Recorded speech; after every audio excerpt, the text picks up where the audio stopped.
السلام علیکم، please subscribe. تائیدار شفیع روز شمار احمد مختار، حبیب پروردگار صلی اللہ تعالی علیہ وآلہ وسلم کی ذات بابرکات پر محبت و عقیدت کے ساتھ درود و سلام کے تحفے گجرے پیش کرنے کے بعد اللہ رب العالمین کی مقدس اور پاک بارگاہ میں دعا ہے کہ خالق کائنات اپنے محبوب کریم صلی اللہ تعالی علیہ وآلہ وسلم کے صدقے تمام امت مصطفیٰ صلی اللہ تعالی علیہ وآلہ وسلم پر رحم و کرم فرمائے، اور جو مصطفیٰ کریم صلی اللہ تعالی علیہ وآلہ وسلم کے امتی اس دنیا سے چلے گئے ہیں، اللہ سب کو جنت الفردوس میں اعلیٰ مقام عطا فرمائے۔ عزیزان گرامی،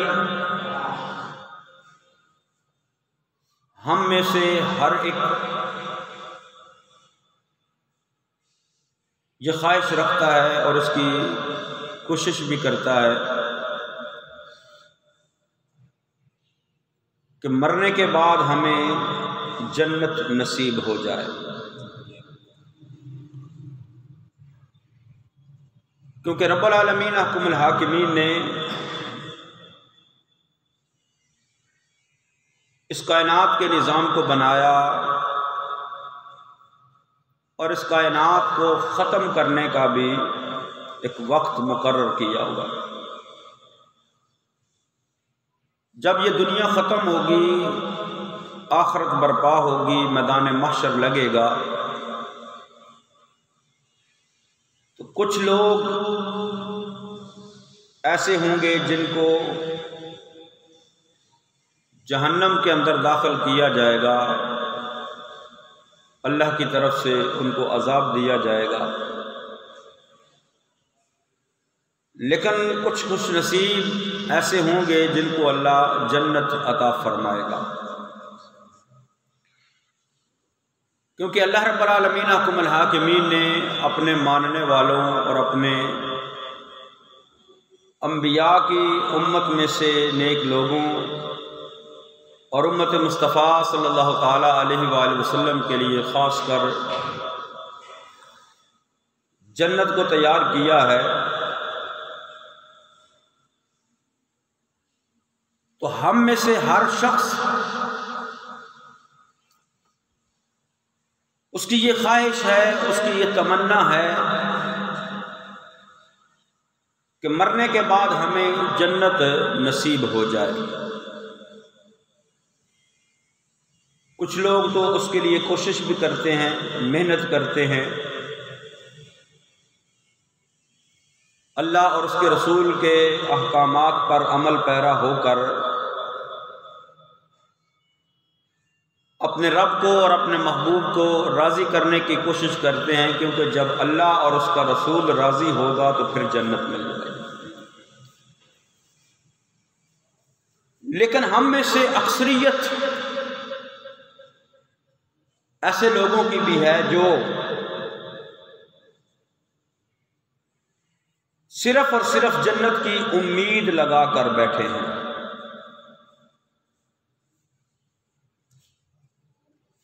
ان کی زندگی کے اندر عمل کی کمی ہے، اللہ اور اس کے رسول کے احکامات پر عمل پیرا نہیں ہوتے، لیکن امید رکھتے ہیں کہ ہم جنت کے اندر چلے جائیں۔ حالانکہ گزشتہ جمعۃ المبارک کو صحابی کا واقعہ بھی آپ احباب کے گوش گزار کیا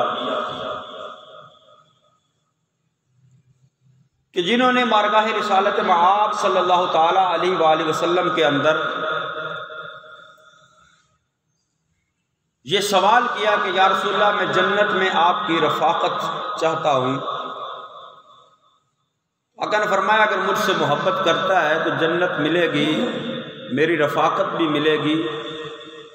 عرض کیا یا رسول اللہ، میں آپ سے محبت کرتا ہوں، صرف محبت ہی آپ کی جو ہے وہ میرے دامن میں ہے، اسی پر مجھے بھروسہ ہے، اسی پر مجھے مان ہے۔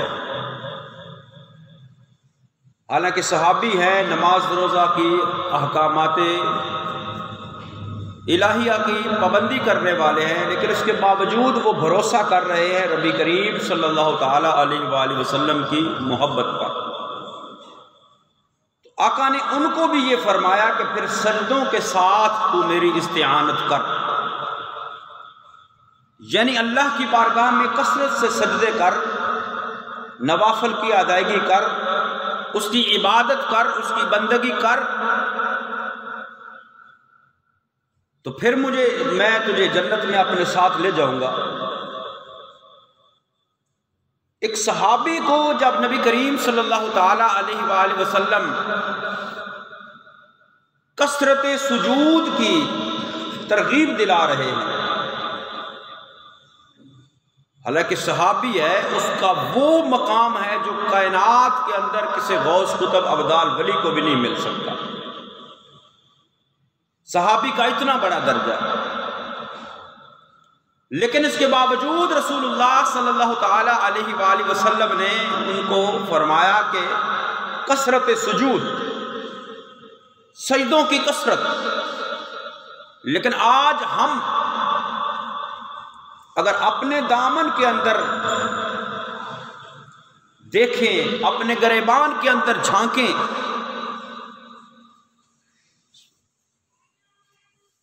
تو ہمیں خود ہی شرمندگی محسوس ہوگی کہ ہمارے دامن میں تو فرائض بھی پورے نہیں، جا کے فرائض کے ساتھ کثرت سجود ہو، نوافل ہوں، بندگی زیادہ اس رب کی جائے تاکہ رب راضی ہو، اس کا محبوب راضی ہو، لیکن ہمارے دامن میں تو فرائض بھی پورے نہیں ہیں۔ بھروسہ تو میں نے پچھلے جمعے بھی، اس سے پہلے بھی بارہا یہ کہتا ہوں کہ بھروسہ ہمیں اپنے اعمال پر نہیں ہے، کیونکہ اعمال نجات کا دار و مدار نہیں، نجات کا دار و مدار ہے انسان کا عقیدہ، اور اس عقیدے کے اندر مصطفیٰ کریم صلی اللہ تعالی علیہ وآلہ وسلم کی محبت اور اطاعت۔ اگر مصطفیٰ کریم صلی اللہ تعالی علیہ وآلہ وسلم کی محبت نہیں، اطاعت نہیں، فرما برداری نہیں، بندہ لاکھ نمازیں پڑھتا رہے اس کی کسی کام نہیں آئے گی۔ لیکن اس بات کا یہ مطلب بھی نہیں ہے کہ بندہ صرف محبت کا دعویٰ کرتا پھرے اور عمل سے بالکل خالی ہو جائے۔ محبت بنیاد ہے، محبت ایمان کی جان ہے، لیکن اس کے ساتھ اعمال بھی ضروری ہے۔ نبی رحمت صلی اللہ تعالی علیہ وآلہ وسلم کو اللہ نے جنت کا مالک بنایا ہے، آپ جسے چاہیں جنت عطا فرما دیں، یہ ہمارا عقیدہ ہے کہ جنت ہے رب کی، لیکن اللہ نے اپنے محبوب کو اس جنت کا مالک بنایا ہے۔ محبوب کریم صلی اللہ تعالی علیہ وآلہ وسلم کی شہزادی کو جنتی عورتوں کی سردار بنایا ہے۔ نبی رحمت صلی اللہ تعالی علیہ وآلہ وسلم کے نواسوں کو جنتی نوجوانوں کا سردار بنایا ہے، اور نبی کریم صلی اللہ تعالی علیہ وآلہ وسلم کے خلفاء حضرت ابو بکر و عمر کو سیدہ قبول اہل الجنہ، جنتی بوڑھوں کا سردار بنایا ہے، اور مصطفیٰ کریم صلی اللہ تعالی علیہ وآلہ وسلم کے غلاموں کو اللہ نے شان عطا فرمائی ہے کہ محبوب کے غلام جس کو چاہیں جنت عطا کر دے۔ حضرت بہلول دانا کا مشہور واقعہ آپ نے سنا ہوگا، بادشاہت چھوڑ دی، دنیا داری چھوڑ دی، اپنے رب کے ساتھ لو لگا لی۔ ایک دن دریا کے کنارے بیٹھے ہیں، وہ ریت کے گھروندے بنا رہے ہیں۔ ہارون رشید کی بیوی گزرتی ہے، بہلول کیا کر رہے ہو؟ اللہ کا ولی اپنے موج میں تھا، آنکھ اٹھائی اور فرمایا میں جنت میں محل بنا رہا ہوں۔ وہ کہنے لگی اے بہلول، یہ جو جنت کے محل بنا رہے ہو کیا اپنے پاس رکھو گے یا کسی اور کو بھی دے سکتے ہو؟ اب نے فرمایا جو اس کی قیمت ادا کرے میں اس کو بھی دے دیتا ہوں۔ ملکہ زبیدہ نے، ہارون رشید کی بیوی نے اپنے گلے کا ہار اتار کر بہلول کو دے دیا، اور بہلول نے اس ایک ریت کا جو گھروندہ بنایا ہوا تھا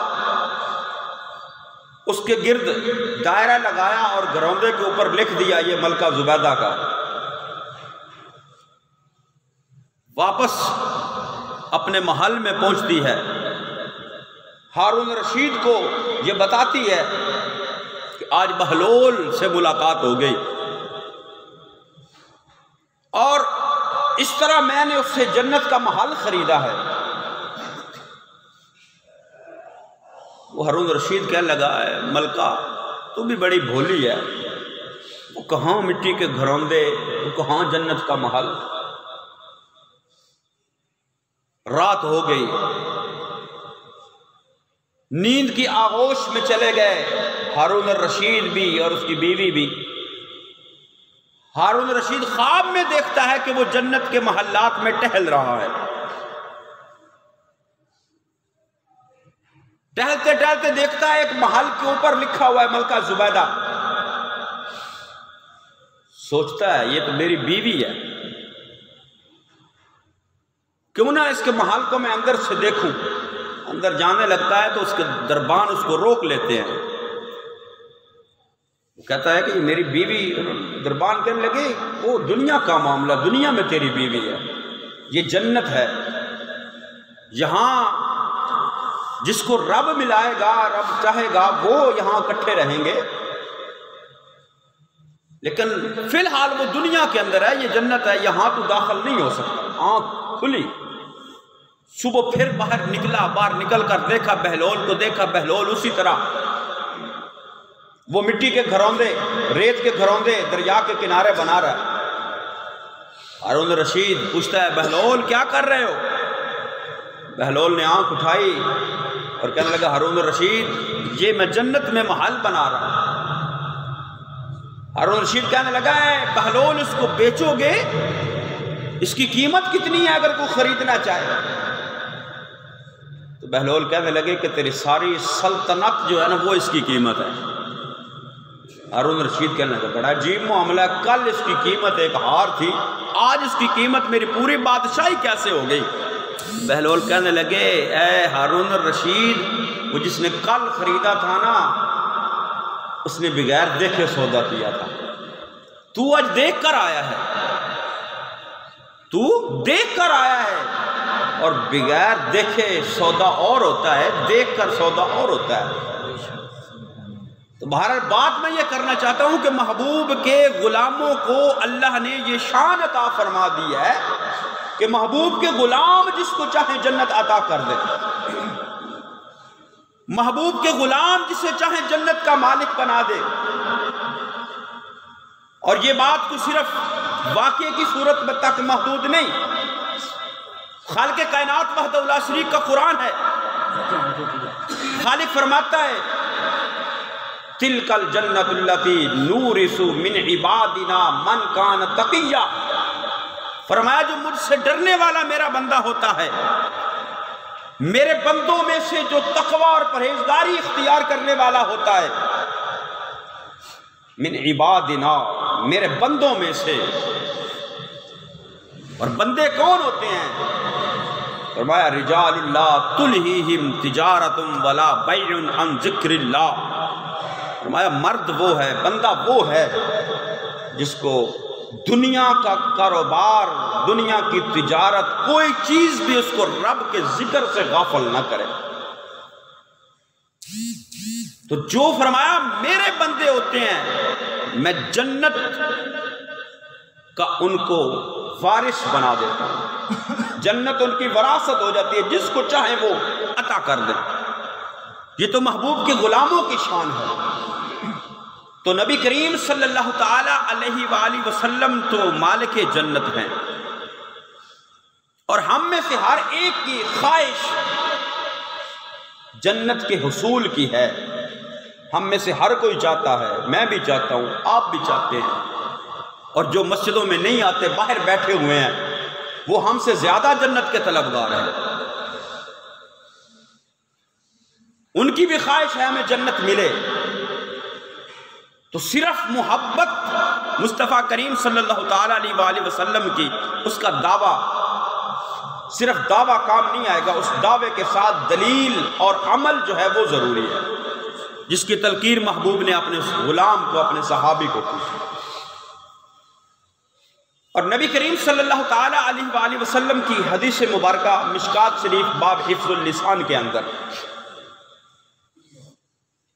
آقا دو جہاں صلی اللہ تعالیٰ علیہ وآلہ وسلم کے ایک غلام ہیں، ایک صحابی ہیں، حضرت عبادہ بن صامت رضی اللہ تعالیٰ عنہ۔ وہ نبی کریم صلی اللہ تعالیٰ علیہ وآلہ وسلم سے ایک حدیث مبارکہ روایت کرتے ہیں، آقا کا فرمان ہم تک پہنچاتے ہیں کہ آقا دو جہاں صلی اللہ تعالیٰ علیہ وآلہ وسلم نے فرمایا کہ تم مجھے 6 چیزوں کی ذمہ داری دے دو، یعنی 6 باتوں پر تم عمل کرو گے، 6 چیزیں تم پوری کرو گے تو میں تمہارے لیے جنت کی ذمہ داری لیتا ہوں۔ یعنی آقا نے فرمایا 6 کام ہیں ایسے جو اس حدیث مبارکہ میں مذکور ہیں، وہ 6 کام تم کر لو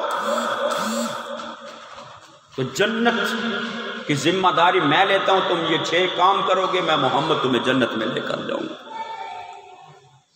ہم صرف جنت کے طلبگار بنتے ہیں، عمل کی طرف نہیں آتے، عمل سے ہم دور ہیں اور ہمیں دور کر دیا گیا ہے۔ ہم اہل سنت کے اندر کچھ طبقات ایسے ہیں جنہوں نے ہماری اہل سنت کی عوام کو عمل سے دور کیا۔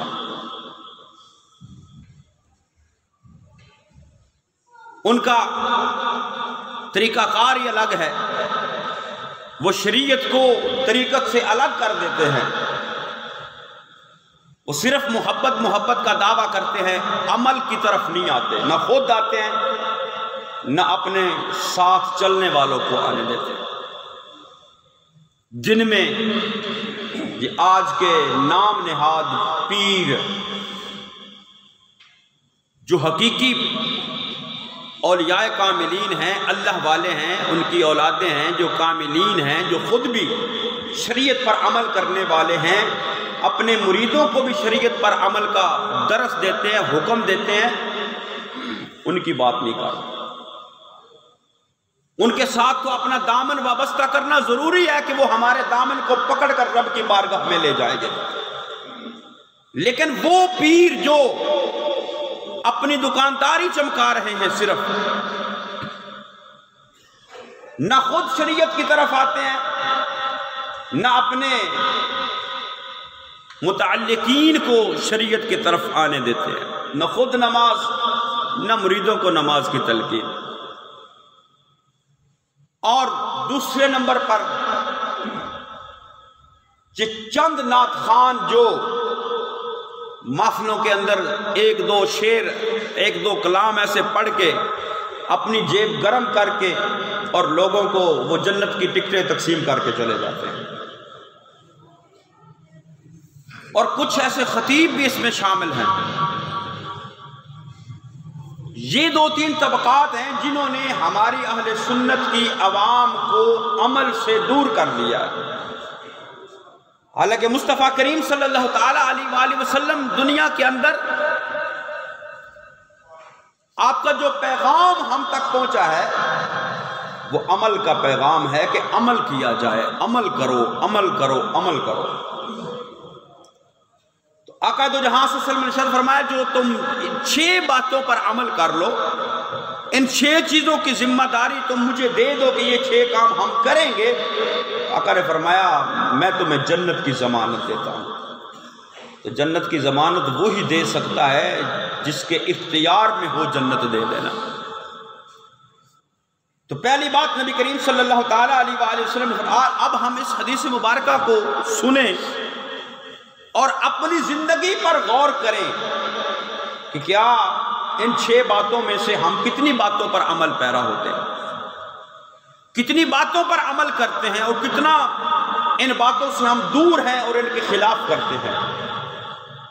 حالانکہ گزشتہ جمعہ المبارک بھی جو اطیع اللہ و اطیع الرسول، اطاعت مصطفیٰ کے زمرے میں یہ بات آتی ہے کہ جو مصطفیٰ کریم فرما دے اس پر عمل کیا جائے۔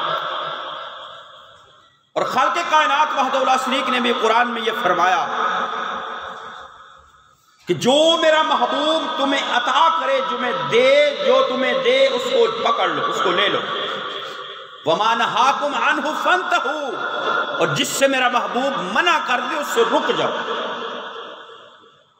تو 6 باتیں جن پر عمل کرنے کا حکم، جن پر عمل کرنے کی تعلیم، جن پر عمل کرنے کی ترغیب مصطفیٰ کریم صلی اللہ علیہ وسلم نے ارشاد فرمائی۔ پہلی بات فرمایا اصدقوا اذا حدثتم، فرمایا جب بھی بات کرو سچ بولو۔ پہلی بات جو فرمایا جب بھی بات کرو، اذا حدثتم، جب بھی بات کرو، اصدقوا، سچی بات کرو، سچ بولو، اپنی ہر بات تمہاری سچی ہو، جھوٹ سے بچو، سچائی کو اپناؤ۔ آج ہم اپنے گریبانوں میں جھانکیں، دیکھیں ہماری گفتگو میں کتنا سچ ہوتا ہے اور کتنا جھوٹ ہوتا ہے، ہم کتنا سچ بولتے ہیں اور کتنا جھوٹ بولتے ہیں۔ آقا نے فرمایا اصدقوا اذا حدثتم، جب بھی بات کرو سچ بولو۔ اور مومن کا شیوا نہیں کہ جھوٹ بولے، مومن کی شان ہے کہ اس کی زبان پر ہمیشہ سچ جاری ہوتا ہے۔ تو پہلی بات یہ فرمایا جب بات کرو سچ بولو۔ دوسرا فرمایا وَأَوْفُوا إِذَا وَعَدتُّمْ، فرمایا جب بھی کوئی وعدہ کرو اس وعدے کو پورا کرو، جب بھی کوئی وعدہ کرو اس وعدے کو پورا کرو۔ ہم کتنا ایفاء عہد کرتے ہیں، ہم کتنا وعدے کی پاسداری کرتے ہیں۔ کسی کے ساتھ کوئی لین دین کا معاملہ کر لیں، قرض لے لیں کسی سے، آپس میں معاملات چلتے ہیں، وعدہ کریں کہ بھائی میں تمہیں 1 ہفتے بعد تمہارا ادھار واپس کر دوں گا، تمہارا قرض واپس کر دوں گا۔ لے تو لیتے ہیں لیکن پھر دینے والا جو ہمارے پیچھے ذلیل ہوتا رہتا ہے۔ ہم وعدے پہ وعدہ، چلو آج نکال دے دوں گا، اگلے ہفتے دے دوں گا، اگلے مہینے دے دوں گا، وعدے پہ وعدہ کرتے رہتے ہیں۔ آقا نے فرمایا جب تم کسی کے ساتھ وعدہ کرو اس وعدے کو پورا کرو۔ اور تیسری بات نبی کریم صلی اللہ تعالیٰ علیہ وسلم نے ارشاد فرمایا اذا اؤتمنتم وادوا اذا اؤتمنتم، جب تمہیں کوئی امانت سونپی جائے اس امانت کو جو ہے اس کی حفاظت کرو اور اس کے مالک کو ادا کرو۔ تمہارے پاس کوئی امانت رکھوائے، اور امانت صرف روپے پیسے کی امانت اتنے تک محدود نہیں کہ کسی کے پاس کسی نے پیسہ رکھوا دیا، سونا رکھوا دیا، کوئی چیز رکھوا دی تو یہی امانت ہے، نہیں۔ اگر کسی نے تمہیں اپنے راز میں شریک کیا ہے تو یہ بھی اس کی امانت ہے، وہ کسی کو نہ بتاؤ، اس میں بھی خیانت نہ کرو۔ کسی کا راز بھی تمہارے پاس امانت ہے۔ فرمایا وَأَدُّوا إِذَا اؤْتُمِنْتُمْ، جب تمہیں امانت سونپی جائے اس کو ادا کرو۔ اور آگے چوتھی بات میرے محبوب کریم صلی اللہ علیہ وسلم نے ارشاد فرمایا وَاحْفَظُوا فُرُوجَكُمْ، اور اپنی شرم گاہوں کی حفاظت کرو، اپنی شرم گاہوں کی حفاظت کرو۔ دوسری حدیث مبارکہ محبوب کریم صلی اللہ علیہ وسلم نے ارشاد فرمایا جو تمہارے دو جبڑوں کے درمیان ہے اس کی، اور جو تمہاری دو ٹانگوں کے درمیان ہے اس کی. فرمایا ان دو چیزوں کی ضمانت مجھے دے دو، میں تمہیں جنت کی ضمانت دے دیتا ہوں. یہاں تو 6 باتیں ہیں نا ایک حدیث مبارکہ میں، یہ صرف 2 چیزیں ہیں، زبان کی اور اپنی شرمگاہ کی. فرمایا اس کی ضمانت مجھے دے دو کہ نہ زبان غلط استعمال ہوگی، نہ اپنی شرمگاہ کو غلط استعمال کرو گے. ان 2 باتوں پر بھی آقا نے فرمایا میں تمہیں جنت کی ضمانت دوں گا. اور یہاں یہ 4تھے نمبر پر ہے کہ اپنی شرمگاہوں کی حفاظت کرو. اور 5ویں نمبر پر آقا کریم صلی اللہ تعالیٰ علیہ وآلہ وسلم نے فرمایا وَغُضُّوا أَبْصَارَكُمْ، اپنی نگاہوں کو نیچے رکھو، یعنی اپنی آنکھوں کی بھی حفاظت کرو، اپنی آنکھوں کی حفاظت کرو. اور شرمگاہ سے پہلے ضروری ہے بندہ اپنی نگاہوں کی حفاظت کرے، کیونکہ جب بد نگاہی ہوتی ہے پھر ساری برائیاں جو ہے وہ اس سے شروع ہوتی ہیں. فرمایا اپنی نگاہوں کی حفاظت کرو، بد نگاہی نہ کرو، غلط چیز نہ دیکھو، کسی پر غلط نظر نہ ڈالو. اور 5ویں نمبر پر فرمایا، 6ٹھے نمبر پر فرمایا وَكُفُّوا أَيْدِيَكُمْ، فرمایا اپنے ہاتھوں کو روک کے رکھو ہر ظلم سے، ہر معصیت سے. یعنی پوری حدیث مبارکہ کا اگر خلاصہ لیا جائے تو نبی کریم صلی اللہ تعالیٰ علیہ وآلہ وسلم نے ہاتھوں کو روکنے کا، اپنی نگاہوں کو روکنے کا، اپنی شرمگاہوں کو روکنے کا، امانت کو اور اپنی زبان کو اور وعدہ پورا کرنا، یہ حکم ارشاد فرمایا. یعنی انسان اگر اپنے اعضاء پر کنٹرول کر لیتا ہے، اعضاء بدنیہ پر، زبان سے اس نے جھوٹ بولنا ہے، زبان سے اس نے سچ بولنا ہے، تو زبان پر اگر وہ کنٹرول کر لیتا ہے اور آنکھوں سے اس نے اچھی چیز بھی دیکھنی ہے، بری چیز بھی دیکھنی ہے، ہاتھوں سے اس نے اچھا عمل بھی کرنا ہے، برا عمل بھی کرنا ہے، اور یہ ہاتھ، یہ پاؤں کل قیامت والے دن گواہ کے طور پر پیش ہوں گے. خالق کائنات وحدہ لا شریک کا فرمان ہے، اللہ نے فرمایا تمہاری زبانوں پر مہر لگا دی جائے گی بروز قیامت، تمہارے ہاتھ بولیں گے. وَتُكَلِّمُنَا أَيْدِيهِمْ وَتَشْهَدُ أَرْجُلُهُمْ بِمَا كَانُوا يَكْسِبُونَ، یہ ہاتھ پیر گواہی دے گے. تو ساری اس حدیث مبارکہ، ساری گفتگو کا خلاصہ جو ہے وہ یہ ہے کہ ہم اپنے آپ کو نبی رحمت صلی اللہ تعالیٰ علیہ وآلہ وسلم کی تعلیمات کے مطابق ڈھالے، اپنے اوپر اسلام کو لاگو کرے، اپنے اعضاء پر اسلام کو لاگو کریں، فرمان مصطفیٰ کو لاگو کریں، اپنے ہاتھوں کو روک کے رکھیں ظلم سے، معصیت سے، برائی سے، اپنی آنکھوں کو بچائیں، اپنی زبان کو روکیں، اپنی شرمگاہ کی حفاظت کریں.